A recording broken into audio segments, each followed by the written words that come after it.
आज के लेक्चर का टॉपिक है वियना कांग्रेस। नेपोलियन के पतन के बाद यूरोप में अनेक समस्याएं खड़ी हुई थी। नेपोलियन के कार्यों का जिस प्रकार यूरोप के सभी राष्ट्रों पर प्रभाव पड़ा था, उसी प्रकार उसके पतन का भी गहरा प्रभाव यूरोप पर देखने को मिलता है। वस्तुतः नेपोलियन के पतन से यूरोप में अनेक समस्याएं उत्पन्न हुई। इन समस्याओं ने यूरोप के विजित राष्ट्रों को चिंतित कर दिया। प्रसिद्ध विद्वान शुमैन ने लिखा है कि वाटरलूम के मैदान में जिन राष्ट्रों को विजय प्राप्त हुई थी, वे क्रांति के विरुद्ध प्रतिक्रिया का प्रतिनिधित्व कर रहे थे। जो व्यवस्था बर्बाद हो चुकी थी, उसको सुरक्षित रखने के लिए वे कटिबद्ध थे। यद्यपि नेपोलियन का पतन हो चुका था, किंतु राष्ट्रीयता की भावना लोगों में नवजीवन का संचार कर रही थी। एक तंत्र की जगह लोकतंत्र प्रबल हो रहा था। ये सभी प्रवृत्तियां फ्रांस की राज्य क्रांति की उपज थी। 1792 से 1815 तक फ्रांस के विरुद्ध जिन मित्र राष्ट्रों का गुट बना था, वे राष्ट्र इन प्रवृत्तियों का दमन कर पुनः एक तंत्र की स्थापना करना चाहते थे। अतः सभी विजय मित्र राष्ट्रों के समक्ष मुख्य प्रश्न यही था कि किन उपायों के माध्यम से क्रांति की भावना का दमन किया जा सकता है। नेपोलियन ने अनेक पुराने राजवंशों को नष्ट किया था और उन पर नेपोलियन ने संबंधी अथवा सेनापति शासन कर रहे थे। नेपोलियन के पतन के बाद समस्या यह थी कि इन विविध राज्यों में कैसी शासन व्यवस्था स्थापित की जाए। यद्यपि क्रांति की भावना को कुचलने के लिए तो सभी राष्ट्र सहमत, किंतु इन राज्यों में शासन व्यवस्था स्थापित करने के संबंध में मतभेद। सभी राष्ट्र साम्राज्यवादी और स्वार्थी। नेपोलियन के पतन से उत्पन्न स्थिति का लाभ उठाना का अवसर उन्हें मिला था। विभिन्न राज्य सिंहासनों के संबंध में विभिन्न राजवंशों के दावों पर गंभीर विचार करना था तथा यह भी निर्णय लेना था कि किस दावेदार को कौन सा राज्य प्रदान किया जाए। फ्रांस की राज्य क्रांति के फलस्वरूप फ्रांस और पश्चिमी यूरोप के अधिकांश प्रदेशों में प्राचीन चर्च व्यवस्था अस्त व्यस्त। नेपोलियन ने चर्च को पूर्ण रूप से राज्य के अधीन कर दिया। पोप को कैद कर उसके राज्य पर अपना अधिकार स्थापित कर लिया, जिससे चर्च का प्राचीन गौरव समाप्त हो चुका था। मित्र राष्ट्रों के समक्ष चर्च की पुनर्व्यवस्था करने का भी क्वेश्चन था, जिससे कि वे अपने प्राचीन गौरव को पुनः हासिल कर सके।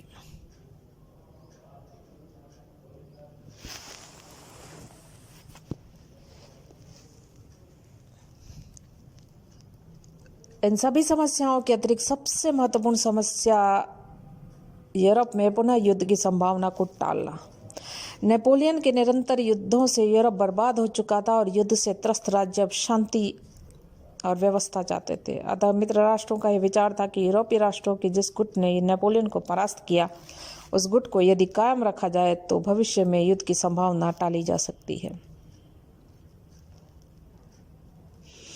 इसी समस्याओं की पृष्ठभूमि में वियना कांग्रेस का सम्मेलन सितंबर 1814 में प्रारंभ हुआ, किंतु एल्बा से नेपोलियन के पुनः फ्रांस आगमन के कारण सम्मेलन की कार्यवाही में बाधा उत्पन्न हो गई। मित्र राष्ट्र अपने पारस्परिक मतभेद भुलाकर यूरोप की शांति भंग करने वाले नेपोलियन के विरुद्ध एक बार फिर जुटे। वाटरलूम के युद्ध में 18 जून 1815 को नेपोलियन का अंतिम रूप से पतन हुआ और दूसरी ओर युद्ध से कुछ ही दिन पूर्व 9 जून 1815 को कांग्रेस ने अपने निर्णयों पर हस्ताक्षर कर दिए। वियना कांग्रेस के निर्णयों से ही 19वीं शताब्दी के यूरोपीय राज्य व्यवस्था की आधारशिला रखी गई। वियना कांग्रेस के प्रतिनिधियों के बारे में यदि हम चर्चा करें तो वियना सम्मेलन यूरोप के इतिहास की सर्वाधिक महत्वपूर्ण घटना, क्योंकि इतिहास में इससे पहले कभी प्रसिद्ध राजनीतिज्ञों का इतना विशाल सम्मेलन नहीं हुआ था। टर्की को छोड़कर यूरोप के अन्य सभी राष्ट्रों के प्रतिनिधियों ने इसमें भाग लिया।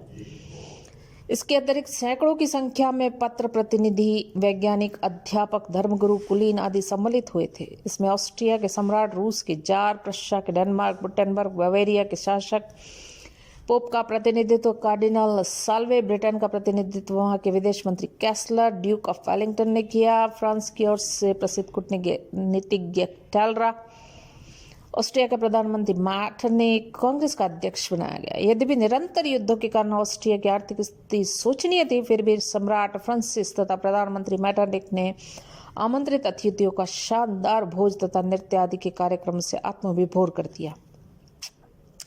इन अतिथियों पर ऑस्ट्रिया की सरकार का लगभग 8 लाख पाउंड व्यय हुआ। यद्यपि सम्मेलन में भाग लेने वाले राजनीतिज्ञों की संख्या अधिक थी, फिर भी 4 बड़े विजयी राज्य अर्थात ब्रिटेन, ऑस्ट्रिया, रशिया, रूस तथा प्रशा की प्रमुख स्थान रहा। कुछ समय पश्चात फ्रांस भी बड़े राज्यों की समिति में सदस्य बन गया और इन 5 राज्यों के प्रमुख प्रतिनिधि एवं उनकी नीति की जानकारी प्राप्त करना जरूरी है। इस मैटरनिक, जो कि वियना सम्मेलन में भाग लेने वाले राजनीतिज्ञों में मैटरनिक एक असाधारण व्यक्ति। मैटरनिक का जन्म 1773 में एक कुलीन परिवार में हुआ। ऑस्ट्रिया के एक विश्वविद्यालय में अध्ययन कर रहा था तब फ्रांस में क्रांति हुई थी।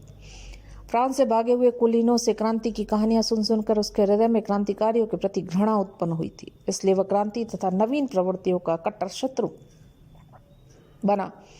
ऑस्ट्रिया के प्रधानमंत्री के परिवार में विवाह होने से वह उन्नति की सीढ़ियां शीघ्रता से चढ़ता चला गया और धीरे धीरे ऑस्ट्रिया की राजनीति में उसने इतना महत्व प्राप्त कर लिया कि ऑस्ट्रिया के सम्राट फ्रांसिस प्रथम 1792 to 1835 ने उसे 1809 ईस्वी में ऑस्ट्रिया का चांसलर अर्थात प्रधानमंत्री नियुक्त कर दिया। उस समय से 1848 ईस्वी तक मैटरनिक न केवल ऑस्ट्रिया का कर्णधारी बना वरन वह यूरोपीय राजनीति रंगमंच पर भी छाया रहा। मैटरनिक में गंभीर से गंभीर समस्याओं को बड़ी ही सरलता से सुलझाने की अपूर्व क्षमता थी। वह क्रांति की भावनाओं का दमन कर प्राचीन व्यवस्था को पुनः स्थापित करने को पक्षपाती, क्रांति को एक ऐसी भीषण बीमारी समझता था जिसका तुरंत इलाज आवश्यक। उसने तो यहाँ तक कहा था कि शासकों को इस बात का अधिकार है कि वे अपनी प्रजा के भाग्य का फैसला करें। शासक केवल ईश्वर के प्रति उत्तरदायी न कि जनता के प्रति। उसकी यह मान्यता थी कि स्वतंत्रता की अपेक्षा शांति और व्यवस्था की अधिक आवश्यकता है। यूरोप के तत्कालीन वातावरण में इन्हीं विचारों की प्रधानता थी क्योंकि वह क्रांति की प्रतिक्रिया का युग तथा मैटरनिक इस प्रतिक्रिया का प्रमुख प्रतिनिधि था। इसलिए उसे वियना कांग्रेस का अध्यक्ष बनाया गया, जिसमें उसकी महत्वपूर्ण एवं निर्णायक भूमिका रही। आकर्षक व्यक्तित्व, कूटनीतिक अनुभव, स्वाभाविक मृदुलता, जटिल समस्याओं को सुलझाने की योग्यता, षड्यंत्रकारी प्रवृत्ति का अनुपम संगम था। इसलिए वह वियना कांग्रेस के भंवरों से युक्त तालाब में मछली के समान सफलता से तैरता रहा। मैटरनिक की नीति का मुख्य उद्देश्य ऑस्ट्रिया के हितों की रक्षा करना। वह भली भांति जानता था कि ऑस्ट्रिया ऐसे बेमेल राज्यों का समूह है जो किसी निश्चित सिद्धांतों पर आधारित न होकर केवल सम्राट की केंद्रीय निरंकुश शक्ति द्वारा नियंत्रित था। इसलिए वह राष्ट्रवादी आंदोलनों तथा प्रगतिशील विचारों का कट्टर विरोधी था। डीएम कैटलबी ने ठीक ही लिखा है कि उसने ऑस्ट्रिया के स्थायित्व को संतुलित यूरोपीय व्यवस्था पर आधारित करने तथा जहां तक हो सके यथास्थिति बनाए रखने तथा समान विचारधारा वाले शासकों का अंतर्राष्ट्रीय गठबंधन द्वितीय पंक्ति के रूप में स्थापित करने का प्रयास किया। प्रसिद्ध विद्वान वेबस्टर ने उसके कूटनीतिक चातुर्य को स्वीकार करते हुए उसे अवसरवादी की संज्ञा दी। वियना कांग्रेस के सभी महत्वपूर्ण निर्णय उसकी नीति से ही प्रभावित थे। मैटरनिक जीवन भर प्रगतिशील विचारों के विरुद्ध लड़ता रहा। 40 वर्ष तक ऑस्ट्रिया की सेवा करने के बाद 1848 में ऑस्ट्रिया छोड़कर भाग जाने के लिए उसे विवश होना पड़ा था। दूसरा महत्वपूर्ण सदस्य जार अलेक्जेंडर प्रथम। रूस का सम्राट अलेक्जेंडर प्रथम यद्यपि प्रतिभाशाली किंतु वह प्रथम श्रेणी का कूटनीतिज्ञ नहीं। नेपोलियन को पराजित करने में उसका योगदान वियना कांग्रेस में उसकी सम्मति लेना वांछनीय समझा गया। रूस के किसी भी सम्राट को इससे पूर्व इतना सम्मान नहीं मिला था। रूस ने प्रथम बार यूरोप का नेतृत्व किया। ब्रिटेन व ऑस्ट्रिया उसकी बढ़ती हुई शक्ति के प्रति आशंकित। यद्यपि जार अलेक्जेंडर मैटरनिक की भांति कुशल कूटनीतिज्ञ नहीं, किंतु उसकी विशाल सैन्य शक्ति के कारण उसके सुझाव विशेष वजन रखते थे। कल्पनाशील, अस्थिर, अभिमानी, सरलता से प्रभावित होने वाला एक अव्यवहारिक व्यक्ति, उसमें उदारवाद एवं निरंकुशता की परस्पर विरोधी विचारधाराओं का विचित्र संगम था। तीसरा महत्वपूर्ण व्यक्ति है वियना कांग्रेस का कैसलर। ब्रिटेन ने भी नेपोलियन को पराजित करने में अपनी अद्वितीय भूमिका निभाई। उसका विदेश मंत्री कैसलर ने युद्ध के संकटपूर्ण काल में भी नेपोलियन के विरुद्ध यूरोपीय राज्यों के गुट को बनाए रखने में महत्वपूर्ण कार्य किया था। कैसलर एक चतुर कूटनीतिज्ञ। उसकी नीति का मुख्य उद्देश्य यूरोप में किसी एक राष्ट्र को शक्तिशाली होने से रोकना। कैसलर ने वियना सम्मेलन में शक्ति संतुलन की नीति को अपनाया तथा सुरक्षा एवं व्यवहारिक हितों की दृष्टि से ब्रिटेन की सामुद्रिक शक्ति की सर्वोच्चता को अक्षुण्ण बनाए रखने का प्रयास किया। यद्यपि वह मेटरनिक की भांति अपने विचारों को जोरदार शब्दों में व्यक्त नहीं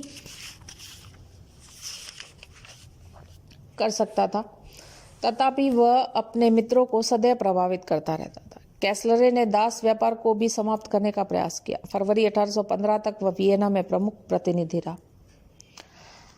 टेलेरा वियना सम्मेलन में टेलेरा फ्रांस में सम्राट लुई 18वें के प्रतिनिधि के रूप में सम्मिलित हुआ।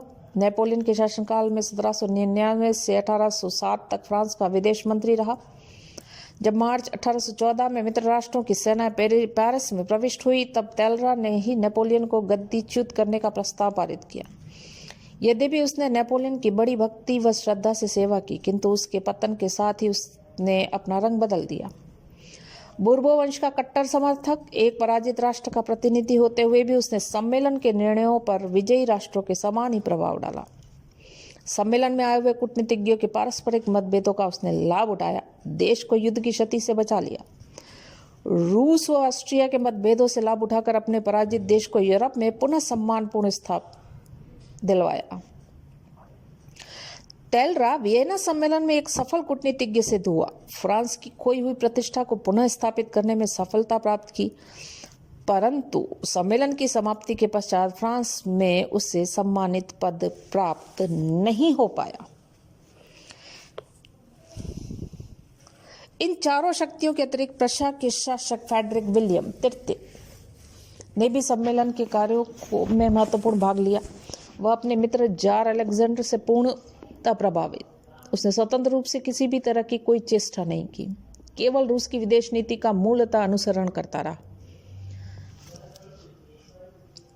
प्रशा के शासक के मुख्य प्रतिनिधि प्रिंस हार्डनबर्ग तथा उसके सहायक बरेन हेम्बोल्ट अपने राज्य के लिए अधिक से अधिक भूभाग प्राप्त करके जर्मनी में प्रशा की प्रधानता स्थापित करने का प्रयास किया। फ्रेडरिक विलियम तृतीय के अतिरिक्त ऑस्ट्रिया के सम्राट फ्रांसिस ने भी सम्मेलन में महत्वपूर्ण भाग लिया। उसने सभी प्रतिनिधियों के पीछे गुप्तचर लगा दिए ताकि उसे उनकी प्रत्येक गतिविधि की सूचना मिलती रहे। कांग्रेस की प्रमुख समस्याएं देखें तो वियना कांग्रेस के समक्ष पहली प्रमुख समस्या देखें तो फ्रांस की क्रांति एवं नेपोलियन के युद्धों के फलस्वरूप यूरोप का जो मानचित्र अस्त व्यस्त हो चुका था, अनेक छोटे बड़े राज्यों का अस्तित्व समाप्त हो गया था, उन्हें फ्रांस के अधीन कर दिया गया। ऑस्ट्रेलिया के युद्ध के बाद ब्रिटेन के प्रधानमंत्री पिट ने कहा था, यूरोप के मानचित्र को बंद कर दो, अगले 10 वर्ष तक इसकी आवश्यकता नहीं पड़ेगी। अतः वियना कांग्रेस के समक्ष समस्या यह थी कि इन पुराने राज्यों एवं राजवंशों की पुनर्स्थापना किस प्रकार की जाए तथा उसका स्वरूप क्या हो। दूसरी समस्या पेरिस की प्रथम संधि 30 मई 1814 द्वारा फ्रांस की सीमाओं एवं बूर्बो वंश की पुनर्स्थापना की जा चुकी थी, किंतु फ्रांस के संबंध में एक ऐसी व्यवस्था करना आवश्यक था जिससे कि वह भविष्य में यूरोप की शांति को न भंग कर सके। तीसरा चैलेंज, यूरोप में क्रांति की भावना बलवत।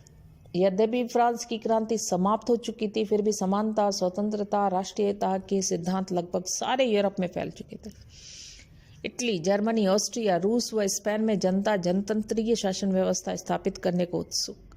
अतः वियना सम्मेलन के समक्ष सबसे विकट समस्या यह थी कि इन नई प्रगतिशील प्रवृत्तियों का विरोध किस प्रकार किया जाए।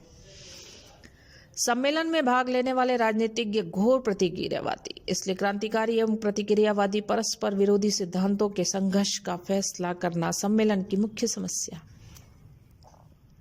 चौथा, नेपोलियन के पतन के साथ ही चर्च की समस्या का पुनर्जन्म हुआ। फ्रांस तथा अन्य देशों के क्रांतिकारी नेताओं ने चर्च की भूमि किसानों को बेच दी। नेपोलियन ने चर्च को एक साधारण संस्था बना दिया। उसकी संपत्ति राज्य ने हस्तगत कर ली थी। धार्मिक अदालतें भी बंद कर दी गई। अतः प्राचीन निरंकुश शासन व्यवस्था की पुनर्स्थापना के साथ ही पोप की शक्ति की पुनर्स्थापना करने का प्रश्न भी वियना कांग्रेस के लिए समस्या बन गया। पांचवा, वियना कांग्रेस को विजयी राष्ट्रों की आकांक्षाओं को पूरा करना, जर्मनी की नवीन व्यवस्था करना, पोलैंड की पुनर्स्थापना करना, नेपोलियन के मित्र सैक्सनी तथा हॉलैंड, बेल्जियम और फिनलैंड के भाग्य का निर्णय करना, इटली की नई व्यवस्था करना, डेनमार्क को मित्र राष्ट्रों के विरोध का दंड देना तथा स्वीडन को उसकी सहायता का पुरस्कार देना भी वियना कांग्रेस के समक्ष विचाराधीन प्रश्न। छठी समस्या, वियना सम्मेलन के समक्ष न केवल युद्ध से त्रस्त यूरोप में स्थायी शांति स्थापित करने की समस्या, वरन भविष्य में युद्ध की संभावना को रोकने के उपायों पर भी विचार करना था। कांग्रेस की कार्यप्रणाली यदि हम देखें तो वियना कांग्रेस की कोई निश्चित कार्यप्रणाली नहीं।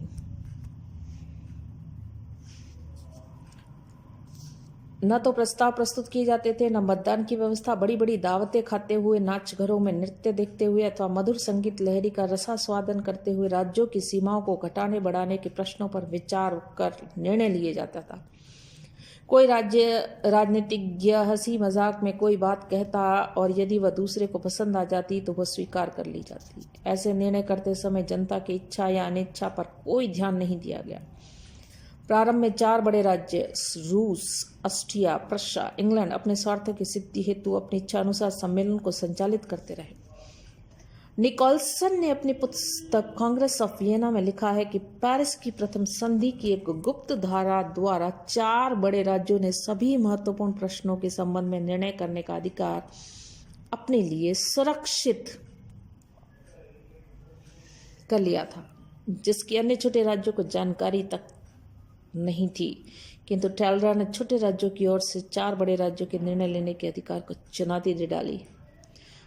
परिणाम ये रहा कि बड़े राज्यों को 8 राज्यों की समिति बनाने के लिए बाध्य होना पड़ा और इस समिति में Russia, Austria, Prussia, Britain, France, Spain, पुर्तगाल और स्वीडन के प्रतिनिधि थे। इसके अतिरिक्त विशेष समस्याओं पर विचार करने के लिए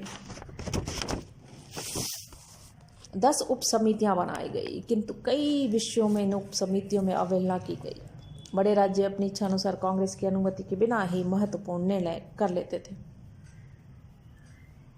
बड़े राज्य अधिक से अधिक लूट का माल स्वयं हड़प जाना चाहते थे। जटिल कूटनीतिज्ञ कुचक्रों का जाल बिछ गया। नैतिकता के सिद्धांत ताक पर रख दिए गए।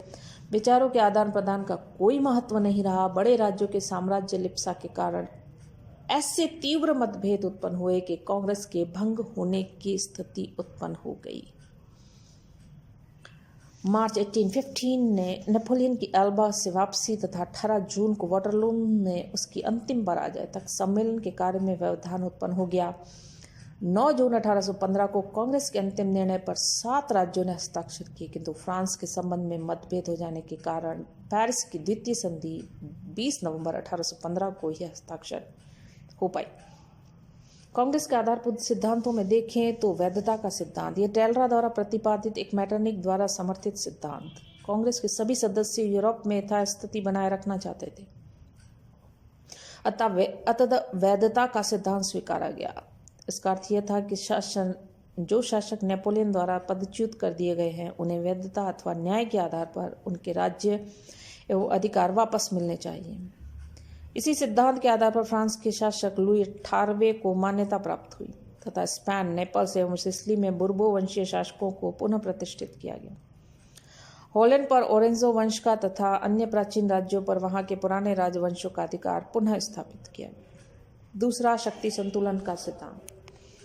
यह सिद्धांत ब्रिटेन के विदेश मंत्री कैसलरे की नीति का मुख्य अंग था। इसके मूल में यह धारणा थी कि यूरोप की प्रादेशिक व्यवस्था इस प्रकार की जाए कि यूरोप का कोई भी राष्ट्र इतना शक्तिशाली न हो कि वह दूसरे राज्यों के लिए खतरा बन जाए। शक्ति संतुलन के सिद्धांत में सुरक्षा की भावना निहित। इस सिद्धांत को ध्यान में रखते हुए फ्रांस के चारों ओर बेल्जियम, हॉलैंड, प्रशिया तथा सार्डिनिया के शक्तिशाली राज्य स्थापित। जर्मनी का इस प्रकार पुनर्गठन किया गया कि फ्रांस अचानक शक्तिशाली राष्ट्र न बन सके। इटली में ऑस्ट्रिया पोप तथा बुर्बो वंश की प्रभुता पुनः स्थापित, राष्ट्रीयता की भावना को प्रोत्साहन न मिल सके। इस प्रकार यूरोप में शक्ति संतुलन स्थापित करने का प्रयास किया गया ताकि भविष्य में शांति भंग न हो। तीसरा, पुरस्कार एवं क्षतिपूर्ति का सिद्धांत। जिन राज्यों ने नेपोलियन की शक्ति को समाप्त करने में मित्र राष्ट्रों का सहयोग दिया था वे इसके बदले में कुछ पुरस्कार की आशा करते तथा वे यह भी चाहते थे कि जिन राज्यों ने नेपोलियन का सहयोग दिया था उन्हें दंडित भी किया जाए। इसी सिद्धांत के आधार पर फ्रांस की सीमा का पुनर्निर्धारण करते समय रूस, ऑस्ट्रिया व प्रशिया को नेपोलियन के साम्राज्य के हिस्से दिए गए थे।